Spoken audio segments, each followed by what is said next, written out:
কিয়ামতের আগে জলজালা, ভূমিকম্প বাড়বে।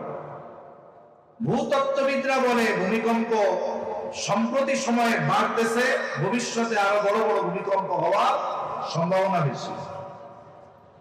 ভূমিকম্প হওয়ার কারণ কি? ভূতত্ত্ববিদরা বলে টেকটনিক প্লেটের নড়াচড়ার কারণে ভূমিকম্প হয়। এখন আমি যদি প্রশ্ন করি টেকটনিক প্লেট নড়াচড়া করে কেন, দেখবেন ওরা এক একজন এক এক ধরনের জবাব দিবে। তা এই টেকটনিক প্লেট তথা আমরা যেই ভূখণ্ডে বসবাস করি পৃথিবীর উপরিভাগে, এটা একসাথে সংযুক্ত নয়, খণ্ডে খণ্ডে বিভক্ত। এক একটা খণ্ডকে এক একটা প্লেট বলে। আমরা আছি ইন্ডিয়ান প্লেটে, আমাদের পাশে আছে ইউরোশিয়া প্লেট, আর এক পাশে আছে বার্মা প্লেট। এখন এই এক একটা খণ্ড বা প্লেট নড়াচড়া করে, এই জন্য ভূমিকম্প হয়। তা আমরা যদি জিজ্ঞাসা করি কেন নড়ে, হয়তো তারা এক একজন এক একটা জবাব দিবে। কিন্তু এই ভূমিকম্প হওয়ার মূল কারণ কি, এটার জবাব আল্লাহ তাআলা দিয়ে দিয়েছে। আল্লাহ রাব্বুল আলামিন বলেন যাওয়াল ফাসাদু ফিল বাররি ওয়াল বাহরি বিমা কাসাবাত আইদিন নাস। আল্লাহ তাআলা বলেন পানিতে স্থলে যত ধরনের বিপর্যয় সংঘটিত হয় সব মানুষের হাতের কামাই। তার মানে জলে বা স্থলে, পানিতে বা শুকনায় যত ধরনের বিপর্যয় হয়, স্থলের বিপর্যয় কি? স্থলের বিপর্যয় ভূমিকম্প, ভূমিধস, অতিবৃষ্টি, অনাবৃষ্টি, অতি খরা। পানির মুসিবত কি? বলে সিডর, আয়লা, লাইলা, জলোচ্ছ্বাস, সুনামি। এই সব কিছু হওয়ার কারণ কি?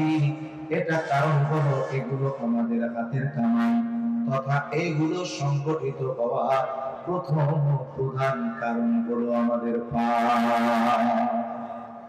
পাপের কারণে এইগুলো হয়। তবে আল্লাহ তাআলা যতটুকু শাস্তি আমাদের দেন এটা পরিপূর্ণ পাপের শাস্তি নয়। আল্লাহ তাআলা বলেন লিউযীকুহুম বা'দাল্লাযী আমিলু, আমাদেরকে অতি সামান্য পাপের স্বাদ আল্লাহ তাআলা আস্বাদন করান। সামান্য পাপের শাস্তি আল্লাহ তাআলা দেন। যে পরিমাণ পাপ আমরা করি, আল্লাহ তাআলা যদি পূর্ণ পাপের শাস্তি দিতেন তাহলে এই দুনিয়ায় বেঁচে থাকা সম্ভব ছিল না। আল্লাহ তাআলা বলেন নিশ্চয়ই কিয়ামতের দিন আল্লাহ তাআলার নিকটে ওয়ায়ুনাজ্জিলুল গায়ব, দুই নাম্বার তিনি বৃষ্টি নামান, ওয়ায়ালামু মা ফিল আরহাম, তিন নাম্বার মায়ের রেহেমে মাতৃগর্ভে কি আছে সেটা তিনি জানেন। চার নাম্বার আল্লাহ তাআলা বলেন ওমা তাদরি নাফস, আল্লাহ তাআলা বলেন ওয়ায়ালামু মা ফিল আরহাম ওমা তাদরি নাফসুম মাযা তাকসিবু গাদা, কেউ জানে না আগামী দিন সে কি উপার্জন করবে। ওমা তাদরি নাফসুম বিআইয়ি আরদিন তামুত, পাঁচ নাম্বার কেউ জানে না কোন জমিনে তার মৃত্যু হবে। এই যে পাঁচটি বিষয়, এই পাঁচটি বিষয়ের ইলম একমাত্র যার কাছে, তিনি কে? আল্লাহ। পাঁচটি বিষয়ের ইলম আল্লাহ তাআলার কাছে কেন? কারণ তিনি আলিমুল গায়ব, তিনি ব্যতীত এই সৃষ্টি জগতে আর কেউ আলিমুল গায়ব না। এই সৃষ্টি জগতে কোন ব্যক্তি, কোন মানুষ, কোন ফেরেশতা, কোন গাউস, কোন কুতুব, কোন ওলি আবদাল কেউ আলিমুল গায়ব না। একমাত্র আলিমুল গায়ব কে? এই জন্য আল্লাহ তাআলার কাছেই এই বিষয়গুলোর ইলম। আর এই পাঁচটি বিষয়ের মধ্যে প্রথম বিষয় হলো ইন্নাল্লাহা ইনদাহু ইলমুস সাআ, নিশ্চয়ই কিয়ামত কখন হবে একমাত্র আল্লাহ তাআলা জানেন। কিয়ামত হবে এই ব্যাপারে কোনো সন্দেহ নাই। কিয়ামত হবে এর উপরে আমাদের ঈমান আছে, বিশ্বাস আছে। কিয়ামত এমন এক সত্য যার ব্যাপারে ওয়াদা করেছেন আল্লাহ, আর এই ওয়াদার সত্যায়ন করেছেন রাসূলগণ। তারপরে কিয়ামত হবে কোনো সন্দেহ নাই। তবে কোন সময় হবে এটা দুনিয়ার কারো জানা নাই। ওই সুনির্দিষ্ট সময় যিনি জানেন তিনি কে? আল্লাহই জানেন যে কিয়ামত কখন হবে। আমার আপনার নবীজিও জানেন না, ফেরেশতা জিবরাইল আলাইহিস সালামও জানেন না। অথচ আমাদের দেশে কিছু মানুষ আছে, কিছু ভাই আছে, তারা নিজেদেরকে আশিকে রাসূল দাবি করে। আশিকে রাসূলের মূল সিম্বল, মূল আলামত হলো সুন্নাত। তার মধ্যে সুন্নাত নাই, সুন্নাতের কোনো খবর নাই। তিনি দাবি করেন আশিকে রাসূল। নবীকে মুহাব্বতের দাবি করতে করতে একটা সময় তিনি বলেন, বা তারা বলে, আল্লাহ যেমন হাজির নাজির, নবীজিও তেমন হাজির নাজির। নাউযুবিল্লাহ বলেন। আল্লাহ যেমন আলিমুল গায়ব, নবীজিও তেমন আলিমুল গায়ব। এই মানুষগুলো নবীজিকে আলিমুল গায়ব বলে, হাজির নাজির বলে। অথচ বলেন তো আলিমুল গায়ব একমাত্র যিনি তিনি কে? আরো জোরে বলেন না কে? আল্লাহ তাআলা কোরআনুল কারীমের মধ্যে বলেন, আমরা কম বেশি সকলে প্রতিদিন সকাল সন্ধ্যায় সূরা হাশরের শেষ ৩ আয়াত তিলাওয়াত করি। আমরা কি বলি?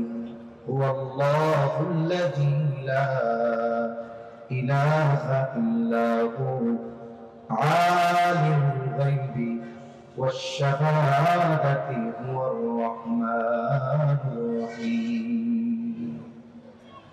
আমরা প্রতিদিন সকাল সন্ধ্যাতে এই কথাই বলি যে আল্লাহই আলিমুল গায়ব, তিনি ব্যতীত সৃষ্টি জগতে আর কেউ আলিমুল গায়ব না।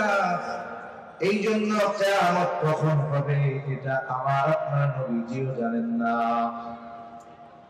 অথচ একজন মানুষ নবীজিকে আলিমুল গায়ব সাব্যস্ত করার জন্য কত অপব্যাখ্যা করে। অথচ শত শত দলিল প্রমাণ কোরআন হাদিসের মধ্যে আছে যে নবীজি আলিমুল গায়ব নয়। প্রসিদ্ধ একটা হাদিস আছে, হাদিস জিবরিল। হাদিস জিবরিল এক নাম, আরেক নাম হলো উম্মুস সুন্নাহ। হাদিস জিবরিল নাম হওয়ার কারণ হলো জিবরাইল আলাইহিস সালাম মানবাকৃতিতে সাহাবায়ে কেরামের উপস্থিতিতে নবীজির কাছে আসছেন। এই যে এসেছেন জিবরাইল আলাইহিস সালাম, এই জন্য এই হাদিসের এক নাম হলো হাদিসে জিবরিল। এখন আসছেন কেন? উদ্দেশ্য হলো সাহাবায়ে কেরামকে দ্বীনের মৌলিক বিষয়গুলো শিক্ষা দেওয়া। এই জন্য আরেক নাম হলো উম্মুস সুন্নাহ। জিবরাইল আলাইহিস সালাম আমার আপনার নবীজিকে বেশ কয়েকটি প্রশ্ন করেছেন। আমার আপনার নবীজি প্রশ্নগুলোর জবাব দিয়েছে। সাথে সাথে প্রশ্নকারী জিবরাইল আলাইহিস সালাম এই জবাবগুলোর সত্যায়ন করেছেন।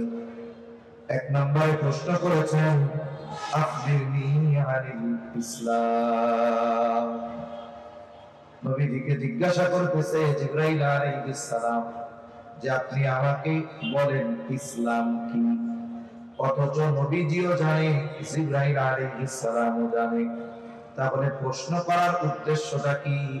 উদ্দেশ্য হলো সাহাবায়ে কেরামকে দ্বীনের এই মৌলিক বিষয়গুলো সম্পর্কে জানানো। নবীজি জবাব দিলেন, জিবরাইল আলাইহিস সালাম এই জবাবের সত্যায়ন করলেন। দুই নাম্বার প্রশ্ন করলেন, আখবিরনি আনিল ঈমান।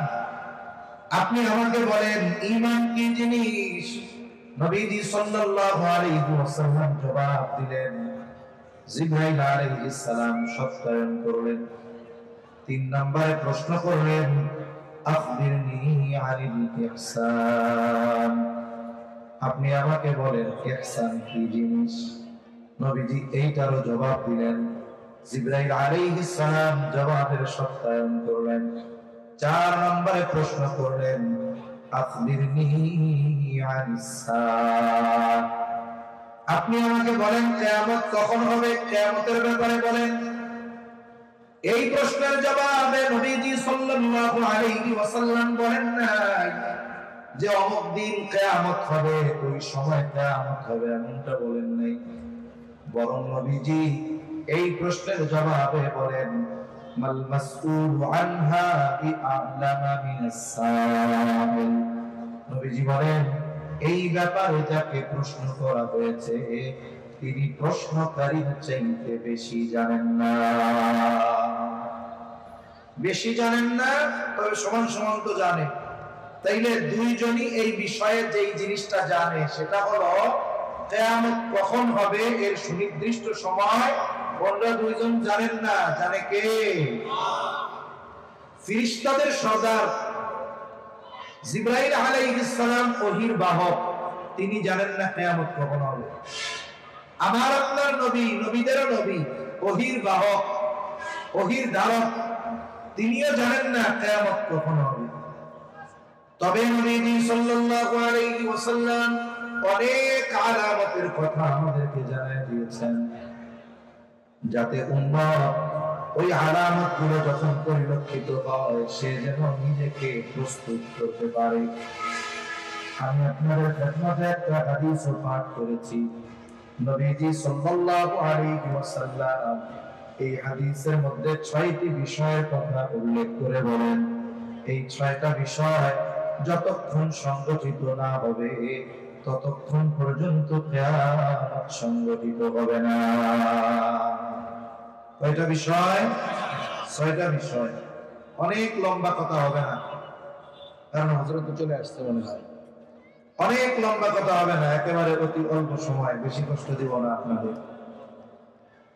عن أبي هريرة رضي الله تعالى عنه قال قال رسول الله صلى الله عليه وسلم, আবু হুরায়রা রাদিয়াল্লাহু তাআলা আনহু থেকে বর্ণিত, রাসূলুল্লাহ সাল্লাল্লাহু আলাইহি ওয়াসাল্লাম বলেন, লা তাকুমুস সাআতু হাত্তা ইউকবাদাল ইলম।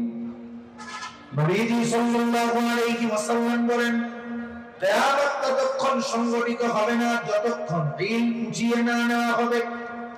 তার মানে কিয়ামতের আগে ইলম উঠিয়ে নিয়ে যাওয়া হবে।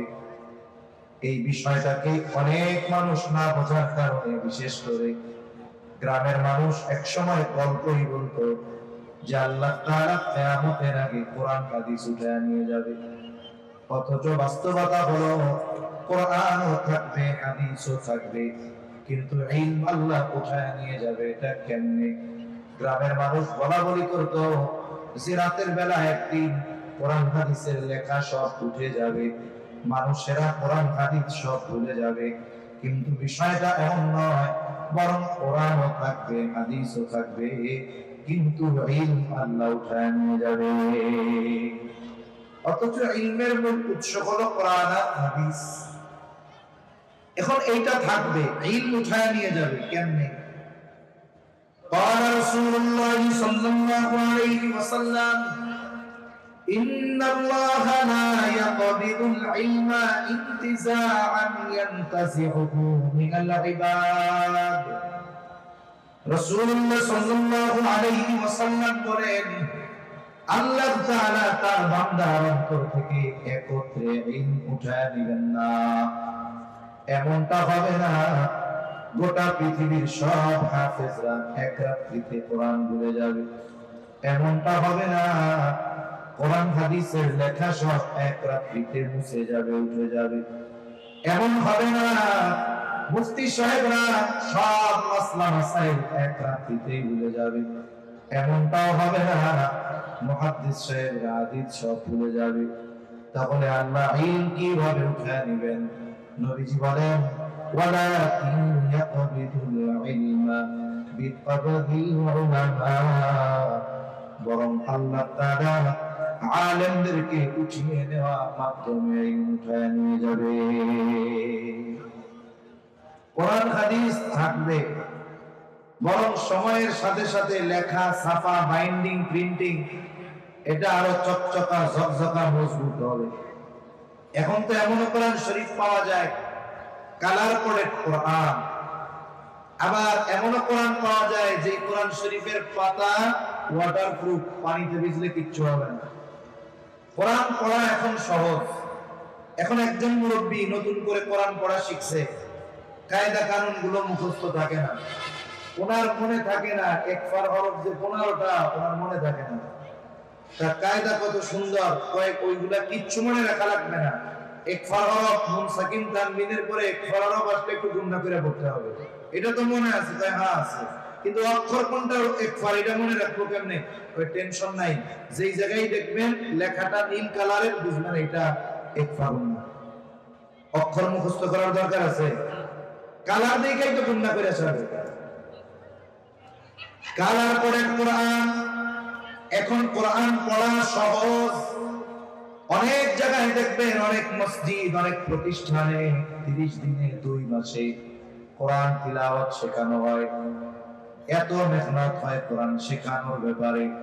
এরপরেও বলেন তো 30-40 বছর আগে মানুষ যেই পরিমাণ কোরআন তিলাওয়াত করত, এখন সহজ হওয়ার পরেও, তিলাওয়াতের এত ব্যবস্থা থাকার পরেও আগের মতো কোরআন তিলাওয়াত আছে নাকি? তাহলে কোরআন থাকবে, আমল থাকবে না, তিলাওয়াত থাকবে না। এমন কি অবস্থা? এমন কোরআনের প্রতি আজমত, মুহাব্বত সময়ের সাথে সাথে কমতেছে। অনেক মসজিদ গুলো আছে পাকা, দেখতে সুন্দর, এসি লাগানো, একেবারে ফ্লোরে মার্বেল দেওয়া, কত সুন্দর ডেকোরেশন, ঝাড়বাতি দেওয়া। এই যে মসজিদের মধ্যে অনেক দামি দামি আসবাব, এই জন্য নামাজের 15 মিনিট আগে মসজিদ খোলে, 15 মিনিট পর মুসল্লি থাকলে তার দাঁড়িয়ে বের করে দেয়। দেয় না মসজিদ গুলো? 10-15 মিনিট আগে খুলবে, নামাজ শেষ, এর 10 মিনিট পরে বন্ধ করে দেবে। তার মানে মসজিদের মধ্যে মুসল্লিদের সময় কাটানোর, ইবাদত করার সুযোগ নাই। যার ফলশ্রুতিতে অনেক মসজিদের অবস্থা এরকম, মসজিদ পাকা, মসজিদের তাকের মধ্যে কোরআন রাখা, কিন্তু মুসল্লিদেরকে তো ঢুকতে আর বাইর করতে দ্বিধাদ্বন্দ্বের মধ্যে পড়ে না। 10 মিনিট আগে খুলবে, 10 মিনিট পরে বের করে দিবে। এখন এই কোরআন গুলো তাকে আছে না, পড়তে পড়তে পড়তে পড়তে ময়লা পড়ছে, ধুলাবালি জমছে, ওই জায়গায় মাকড়সায় বাসা বানাইছে, কোরআনের উপরে টিকটিকি আর তেলা পোকা পায়খানা করে আছে। মসজিদ এত সুন্দর, কিন্তু মসজিদের মধ্যে ওই কোরআন সবচেয়ে অবহেলিত, সবচেয়ে খারাপ অবস্থায় আছে ওই কোরআন। তাহলে মূল কথা হলো কোরআনও থাকবে, হাদিসও থাকবে। ইলম আল্লাহ কিভাবে উঠায় নিবে? বলে আলেমদের উঠিয়ে নেওয়ার মাধ্যমে। সমকালীন সময়ে যেই সমস্ত উলামা হযরত আমাদের থেকে বিদায় নিয়েছেন, শেখুল ইসলাম আল্লামা শাহ আহমদ শফী রাহমাতুল্লাহি আলাইহি, জুনাইদ বাবু নগরী রাহমাতুল্লাহি আলাইহি, মুফতি আজম আব্দুস সালাম চট্টগ্রামী রাহমাতুল্লাহি আলাইহি, পটিয়ার মুফতি আহমদুল হক সাহেব রাহমাতুল্লাহি আলাইহি, এই ধরনের যেই সমস্ত দেশ বরেণ্য, বিশ্ব বরেণ্য মুহাদ্দিস উলামা হযরত সম্প্রতি সময় 4-5 বছরের মধ্যে দুনিয়া থেকে বিদায় নিয়েছেন, ওনাদের বিদায়ের পর ওনারা যেই জায়গার শাইখুল হাদিস ছিলেন, ওই মসনদে আরেকজন শাইখুল হাদিস হিসাবে দায়িত্ব নিয়েছে। যিনি প্রধান মুফতি ছিলেন, তার জায়গায় আরেকজন প্রধান মুফতি হয়েছে। তার মানে পদের চেয়ার শূন্য হয়েছে। কিন্তু বলেন তো, যারা দুনিয়া থেকে চলে গেছে, এখন যারা ওই দায়িত্বগুলো নিয়েছে, যোগ্যতা, ইলম, আমল, তাকওয়ার দিক দিয়ে যারা চলে গেছে তাদের মতো হয়েছে নাকি? তাদের মতো হয় নাই। যারা চলে গেছে তাদের অবস্থান এই জায়গায়, যারা আছে তাদের অবস্থান এই জায়গায়। বলে এনাদের পরে যারা আসবে তাদের অবস্থান হবে এই জায়গায়। সময়ের সাথে সাথে এই বিষয়টা শূন্যের খাতায় পৌঁছায়া যাবে। নবীজি জানা দেন ওই সময়ও কিন্তু কোরআন হাদিস লেখা থাকবে, কিন্তু ওই রকম কোরআন হাদিস বোঝানোর মতো মুত্তাকি মুহাক্কিক আলেম দুনিয়ায় থাকবে না।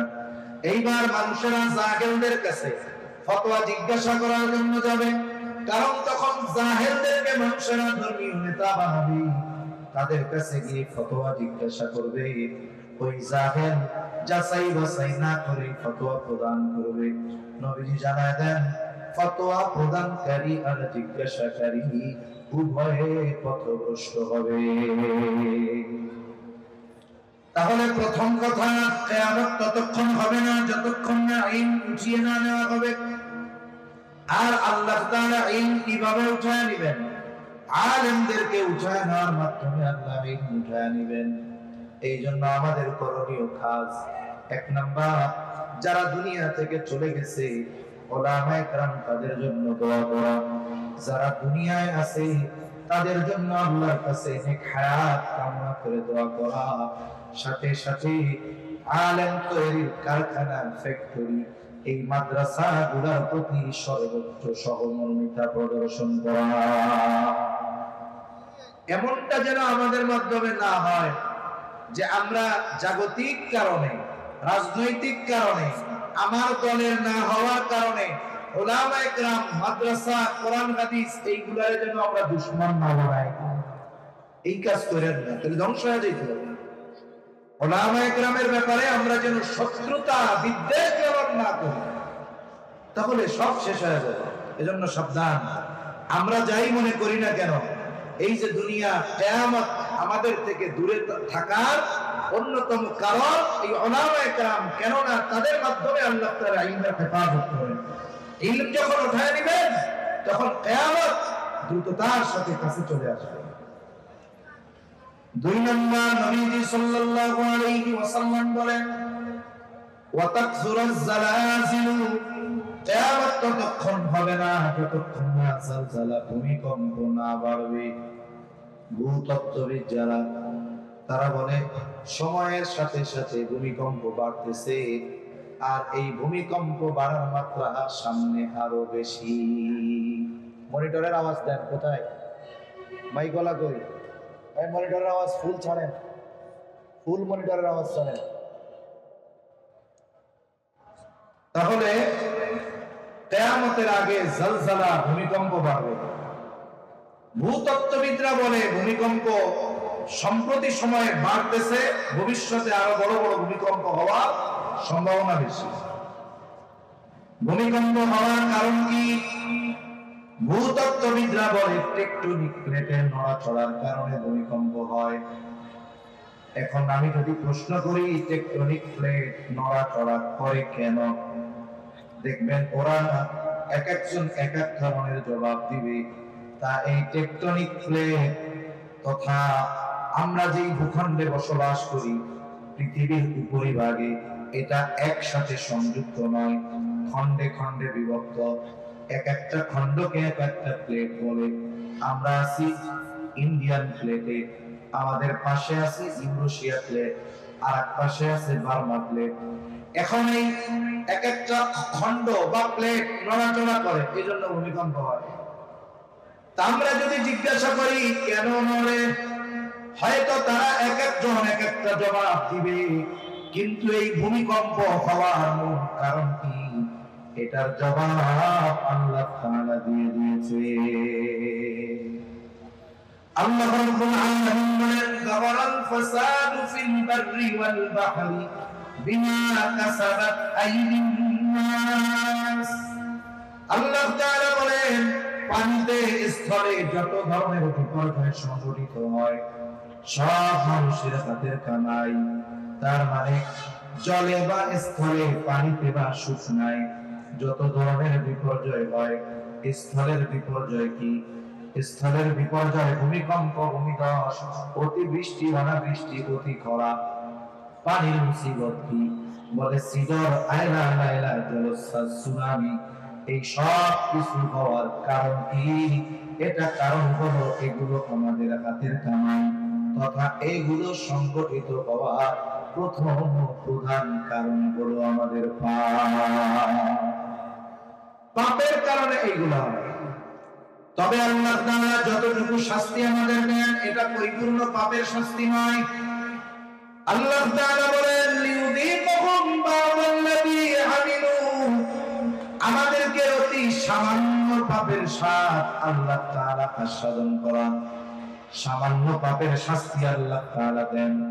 যে পরিমাণ পাপ আমরা করি, আল্লাহ তাআলা যদি পূর্ণ পাপের শাস্তি দিতেন তাহলে এই দুনিয়ায় বেঁচে থাকা সম্ভব ছিল না।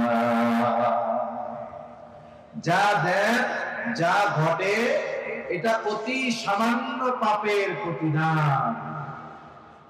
তাতেই অবস্থা কি হয়? আমাদের বাংলাদেশে এই নভেম্বর মাসের শেষের দিকে শুক্রবার 5.7 মাত্রার ভূমিকম্প হলো। মোটামুটি যারা বিল্ডিং এর মধ্যে ছিল এরা মনে করছে আজকে শহরের মানুষরা সব চিৎকার দিতে দিতে ঘর থেকে বের হয়ে আসছে। অথচ যেই ঘরকে তারা তাদের নিরাপদের জায়গা মনে করত, ওই ঘর থেকে বের হয়ে রাস্তায় চলে আসছি, সবাই ডাকতেছে আল্লাহ আল্লাহ বাঁচাও বাঁচাও। অবস্থাটা কি চিন্তা করেন? আল্লাহ তাআলা এই যে পাপের শাস্তি আস্বাদন করান, এর কারণ উদ্দেশ্য কি? এই শাস্তির কারণ হলো পাপ। উদ্দেশ্য কি? ওস্তাদ ছাত্রকে অপরাধের কারণে শাস্তি দেয়, শাস্তি দেয় না। শাস্তি দেওয়ার উদ্দেশ্য কি? মেরে ফেলা না। শাস্তি দেওয়ার উদ্দেশ্য হলো ওই অপরাধ যেন আর না করে, ওই অপরাধ থেকে সে যেন ফিরে আসে। বাবা অনেক সময় সন্তানকে অপরাধের কারণে শাস্তি দেয়, উদ্দেশ্য মেরে ফেলা নয়, উদ্দেশ্য হলো ওই অপরাধ থেকে যেন সে ফিরে আসে। শাস্তি দেওয়ার পর ছাত্র কিংবা সন্তান অপরাধ যদি ত্যাগ না করে কয়েকদিন পরে আবার অপরাধ করে, বলেন তো শাস্তির মাত্রা আগের চাইতে এইবার বেশি হবে নাকি কম হবে?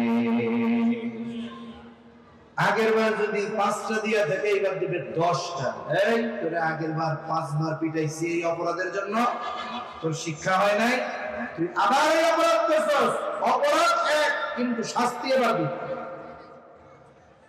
তাহলে সন্তানকে পিতা শাস্তি দেয়, ছাত্রকে উস্তাদ শাস্তি দেয়, উদ্দেশ্য হলো যেন অপরাধ না করে। আল্লাহ তাআলা বলেন লাআল্লাহুম ইয়ারজিউন। এই যে শাস্তি জলে স্থলে আল্লাহ দেন, ভূমিকম্প দেন, ভূমিধস দেন, এগুলো দেওয়ার উদ্দেশ্য হলো লাআল্লাহুম ইয়ারজিউন। যেই পাপের কারণে শাস্তি দেওয়া হলো ওই পাপ থেকে যেন তারা ফিরে আসে। মোটামুটি আমরা সাভারে যারা ছিলেন তারা টের পাইছেন না ভূমিকম্প?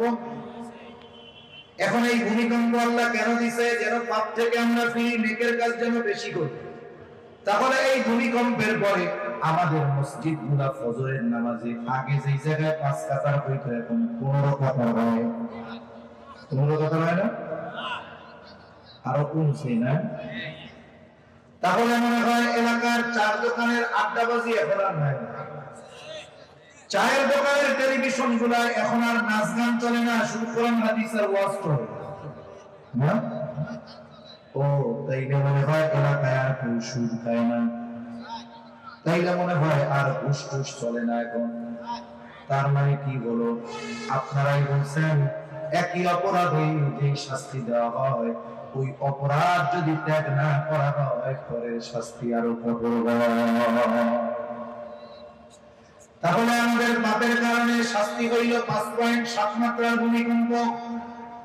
যেহেতু আমাদের অবস্থা ওই লোহার মতো, কামার যখন লোহাকে পিটায় লোহার একটা আওয়াজ হয়, যেই সেই কামার যখন লোহাকে পিটায় লোহা কেমন যেন বলে, কামার আমারে তুমি যতই পিটাও, পিটাইয়া আমাকে তুমি দা বানাতে পারবা, কুড়াল বানাতে পারবা, শাবল বানাতে পারবা, কিন্তু আমাকে পিটাইয়া তুমি স্বর্ণরূপা বানাইতে পারবা না।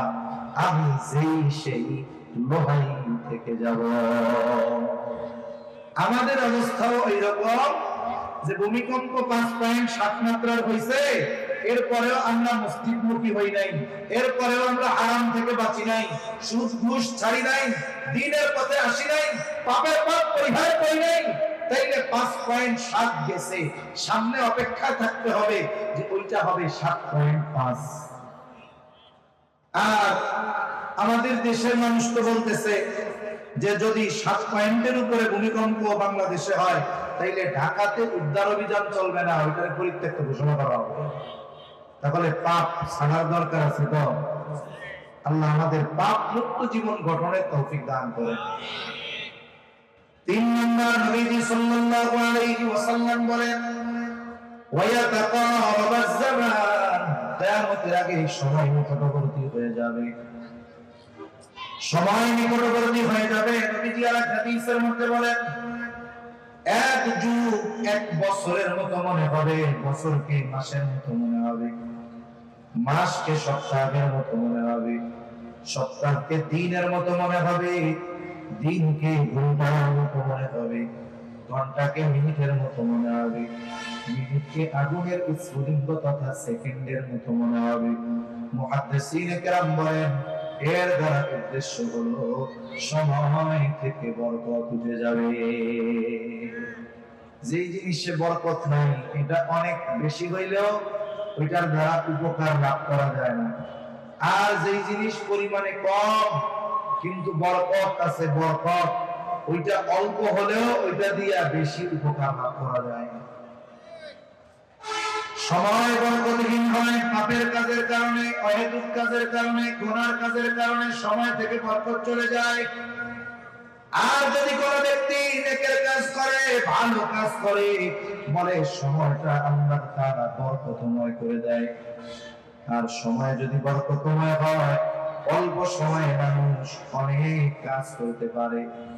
সময় কেমনি বরকতময় হয় দেখবেন, কেউ যদি কোরআন তিলাওয়াতে বসে 2, 3, 5 মিনিট পর আর ভালো লাগে না, মনে হয় 3 ঘন্টা ধরে কোরআন পড়তেছে।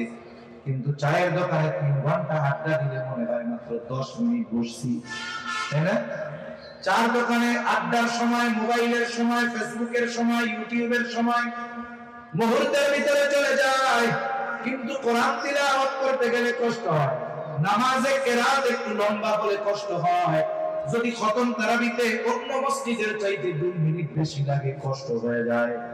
অথচ আমি আপনি যখন অহেতুক অনর্থক কাজে সময় ব্যয় করি, ঘন্টার পর ঘন্টা খেলাধুলা দেখে চলে যায়, খেলাধুলা করে চলে যায়, মোবাইল টিপে চলে যায়, অথচ আমার আপনার একটু পরিমাণ কষ্ট হয় না।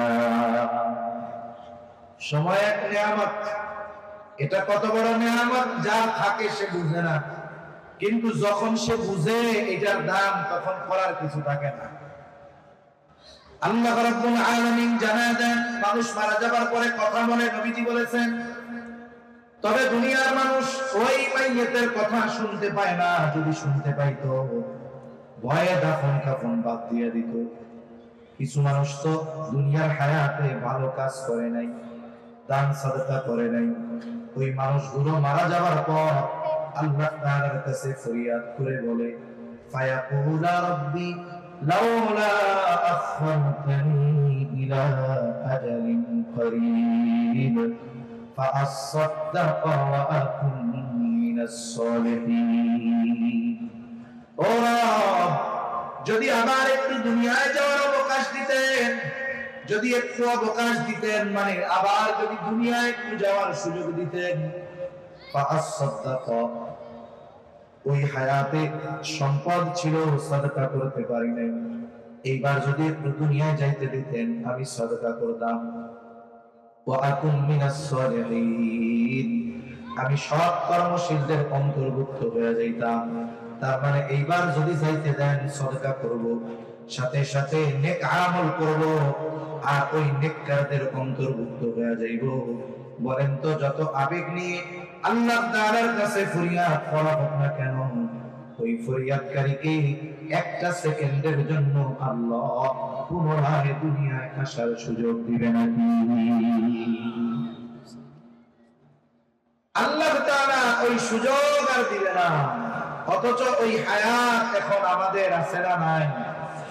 জোরে কন্যা আছে না নাই? ওই হায়াত আমাদের আছে, কিন্তু আমরা হায়াত আছে কদর বুঝতেছি না, মূল্য বুঝতেছি না। মুফাসসিরিনে কেরাম বলেন যে মরার পরে মানুষ আল্লাহর কাছে বলবে আবার একটু দুনিয়ায় যেতে দেন, আমি সাদকা করব, নেক কাজ করব। তা নেক কাজ শুধু বললেই তো হইতো, তার সাদকা বলা উদ্দেশ্য কি?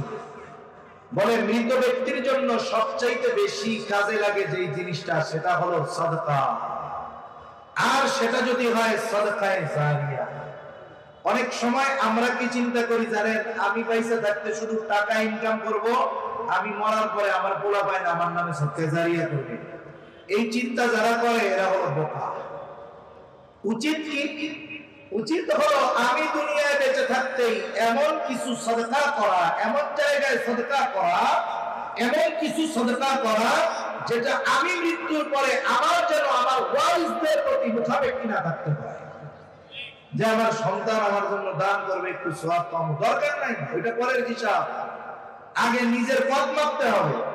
ওই মৃত ব্যক্তি সবচাইতে বেশি উপলব্ধি করতে পারে যে সাদকার ফজিলত কত বেশি। এটা কাজা মানুষ বুঝে না। এজন্য অনেক সময় দেখবেন দ্বীনি কাজে যদি সহযোগিতা চাওয়া হয় কৃপণতা করবে, বা দিতে সমর্থ আছে দিবে না, অথবা অবহেলা করবে, অথবা বিষয়টাকে অবজ্ঞা করবে। কিন্তু মরার পরে ওই ব্যক্তি সবচাইতে বেশি উপলব্ধি করতে পারবে যে মৃত্যুর পরে তার জন্য সবচাইতে বেশি উপকারে যে জিনিসটা লাগতো সেটা হলো সাদকা। তাহলে হায়াতের কদর করবো তো ইনশাআল্লাহ। হায়াত অহেতুকার গুনার কাজে ব্যয় করব না, আমাদের কাজ ভালো কাজে ব্যয় করব।